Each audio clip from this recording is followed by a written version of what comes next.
efectivamente, está el área al principio, pero Alfredo Kraus tiene hasta cierto protagonismo en la película, ¿no? Alfredo Kraus se ha convertido en uno de los hombres de la película, de los personajes masculinos de la película. Porque, bueno, esa historia de Luisa habla de la vida que se ha escapado un poco dentro de casa, se ha escapado sin haber vivido lo que querías vivir. El amor, el dolor o el conocer el mundo. Y para el personaje de Luisa, en realidad no ha vivido porque se ha agarrado siempre a los sueños, a la fascinación, en su caso, con la ópera. Estrellas de cine también, ¿no? Y con las estrellas de cine y las estrellas de la ópera. Con esos mundos tan alejados de ella, tan irreales, y a la vez que para ella eran tan reales y que para tantos de nosotros, de alguna manera, sí que han sido parte de nuestra historia sentimental. Muchas veces el cine o la música. Claro.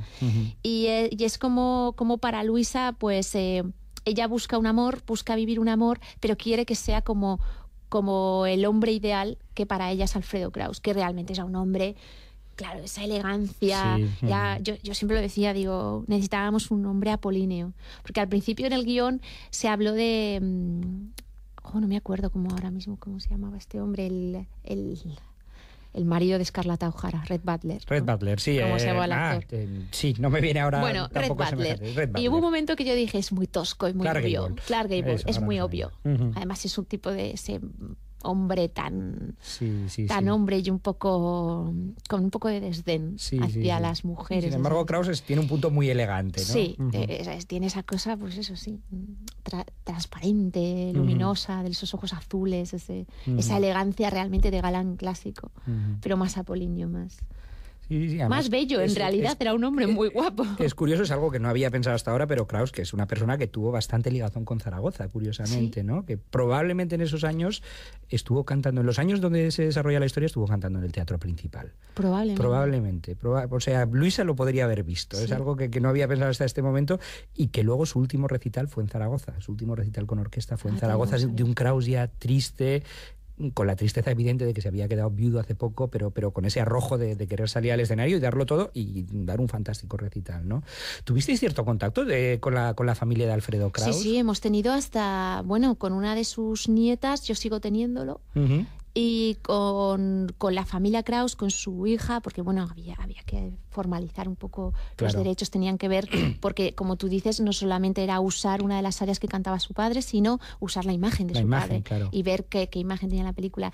Y vinieron a verla en uno de los pases que hicimos en Navidad, en la Academia del Cine, y claro, yo estaba nerviosa por decir, a ver qué piensan. Claro.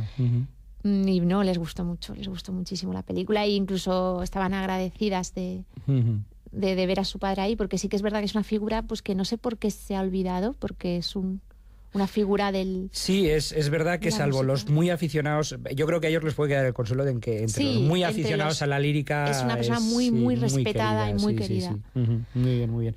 Vamos a empezar y hablar de la música, a empezar o a seguir. Hay al menos dos músicas que tienen relación directa con el guión. Esta que hemos oído, que forma parte, que no es que sea una banda sonora solamente de la película, del mundo musical, sonoro, para mí era muy importante desde el principio por el estado de ánimo que provoca esta pieza, que acababa trenzando varias de las historias, porque no está solo, aunque forma parte argumental de Luisa, de su historia, de su relato, en realidad va como escurriéndose como un río de agua y se escurre sobre todo a la de Violeta, porque tiene mucho que ver también con Violeta. Es ese momento en el que suena también desde el gramófono, ¿no? En casa de Violeta. Y de pronto también se oye de manera mucho más como una banda sonora extradiegética, que se dice desde fuera de la narración, pues cuando ella se escapa a Francia en el túnel. Hay ecos que se han trabajado con el montador de sonido desde la pieza de Kraus, distorsionados, o sea, se hacen unos ecos que de pronto ahí la belleza de esa pieza, junto con otros niveles de graves y de efectos de sonidos, se ha distorsionado hasta el terror, desde una escena que es de terror. Durísima, y debajo está la voz de Alfredo Kraus. Si alguien ahora vuelve a ver la película, vale. por ejemplo, tendremos te invito a ti, que volver a ir a ver la película. Que si vas a verla, en la escena donde Violeta, no quiero decir lo que le pasa a Violeta, pero se escapa a Francia y se mete en el túnel de Canfranc, de pronto, que hay muchas capas sonoras muy angustiosas, esos gritos que un momento se nada oyen. cursi de la película, quiero decir, para alguno que dijo que aplicó ese adjetivo muy tontamente, ¿no? Sí, Pues bueno, de hecho esa escena luego otra gente la ha achacado de excesivamente dura. esa escena es durísima. Creo que muy bien metida, pero desde luego fácil no es. Debía estar. Yo creo sí, que sí, tenía que estar. En un retrato de mujeres, ¿cómo no hablar de eso? Pues lo que hablábamos, y también la canción de Mercedes Sosa que interpreta a Carmen París, en un momento determinado el texto lo empieza a decir este momento Maribel Verdú. Sí. En estos casos, ¿qué viene antes, el guión o la música? Pues mira, en este caso vino antes la música. El guión viene de esa canción. Bueno, yo estaba escribiendo ideas, había hecho ya la entrevista a una de las mujeres en las que se basa el guión, su parte del relato de Inés se basa su vida, tenía cosas ya acumuladas, no había empezado con el guión, ni siquiera me había ido a Nueva York, que era donde yo empecé el guión de la película formalmente como guión y donde estuvimos trabajándolo. Yo estaba haciendo el DEA, la tesina, y me acuerdo que estuve pero escuchando en bucle esa canción de Mercedes Sosa que se llama Yo vengo a ofrecer mi corazón, en realidad compuesta por Fito Páez, que a mí me tenía obsesionada. Y un día me volví a mi compañera y le dije, un día voy a hacer una película que acabará con esta canción, que dirá lo que dice esta canción. Porque la película, esa canción es el compendio de de las tres historias y de todos los ecos que recoge la película, se materializa en el significado de esa canción, para mí. Todo un canto a la esperanza, ¿no? Al final. Y a una esperanza vivida desde un tipo de sensibilidad muy especial. A mí hay frases de esa canción que me siguen emocionando y la he oído cientos y cientos de veces mientras la editaba, mientras la grabábamos. Yo la he oído cientos de veces y no se me ha agotado el significado. Además, luego, cuando la grabó Carmen París, con Coco, su pianista, un pianista uruguayo, con el que ella cantaba esta canción cuando empezó. O sea, que todo cuadraba. Todo encajaba, sí. Él encontró un vídeo de los años 80 en YouTube de Fito Páez explicando de dónde venía esa canción. Que él lo había hecho en ritmo de cumbia. Fíjate, no tenía nada que ver, la escuchaba y no tenía nada que ver. Y él decía que esa canción la hizo cuando un día volvió a su casa en Buenos Aires. Ya habían desmantelado la casa y habían matado a su tía y a su prima con las que él vivía. Creo que era su tía y su prima o sus dos tías. En la dictadura, ¿no? Y las habían matado. Y él hizo esa canción, que es bellísima y que habla de la esperanza. Y es muy bonito como habla de uniremos las puntas de un mismo lazo y me iré tranquila, me iré despacio y te daré todo y me darás algo que me alivie un poco más, dice. O hablo de países y de esperanza, hablo de la vida, hablo de la nada. Hay algo que me gusta mucho cuando dice, hablo de cambiar esta nuestra casa por cambiar no más. A mí había frases que me parecían tremendamente significativas de las vidas de todas estas mujeres que parece que no hacían nada y en realidad sostenían todo. Y que en el fondo también, pues fíjate, estas mujeres argentinas como sus tías, él le escribió esa canción, pero de esto yo me enteré hace poco, pero realmente que hay un eco ahí muy muy fuerte, que para mí sí que fue el germen y el compendio del significado de la película. Muy bien, vemos como la música está muy en el centro también de la creación de Paula Ortiz. Vamos a ir un poquito. Hoy yo he evitado la canción, fíjate. La he evitado hoy porque también quería que habláramos del... Hay tanto que descubrir musicalmente en tu película que quería que oyéramos un poco la música de Absalón Caspi. Y yo creo que vamos a ir un poquito con la música de entrada de la película, que creo que es definitoria también en algún momento.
impresionante. Bueno, junto al trabajo de Jesús, hay que decirlo, que acompaña con la imagen y que es el culpable de mi resaca de hoy. Eso no lo debería decir en antena, pero bueno. Jesús Bosquet. Jesús Bosquet, exacto, al que le mandamos un caluroso abrazo desde aquí.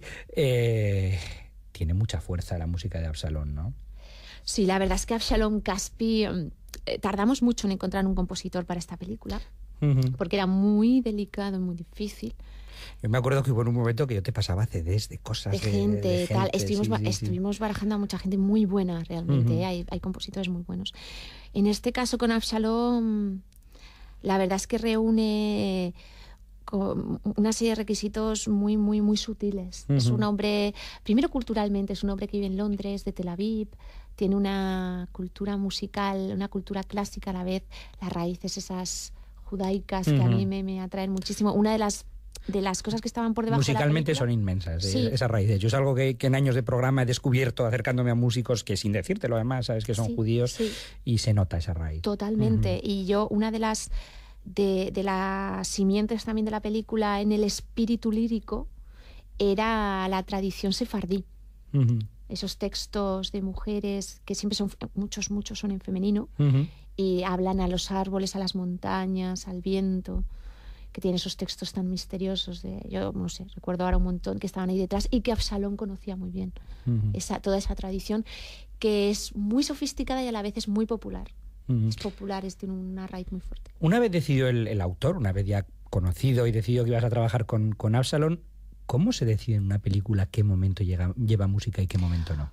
Es complicadísimo. Es complicadísimo porque el lenguaje de la música es muy delicado. Por eso luego también es el más opinable. Cuando termina una película, la gente dice, pues me ha gustado mucho eso y no me ha gustado mucho aquello, porque llega tan directo a las emociones, a las tripas, a la cabeza y al corazón a la vez, que es uno de los lenguajes más poderosos de los que estás trenzando en el cine. Entonces, una música se puede catapultar una escena a lo más alto o puede cargársela directamente. Y no por ser mala o buena la música, sino por realmente apretar demasiado las tuercas a veces. ¿Cuántas veces hemos visto? Yo he visto bandas sonoras, y ahora se me ocurre un ejemplo, no lo voy a decir porque está feo, pero de bandas sonoras que estaban muy por encima de la película. De bandas sonoras... Yo te podría decir unas cuantas si nos ponemos, dices, enseguida las... Y que precisamente como no están en la medida de la película, de la historia, del tono, se han ido, o sea, están en otro lugar. Entonces es muy importante saber el tamaño, el tono, y como tú dices, ¿dónde? Porque la película está contando muchas emociones,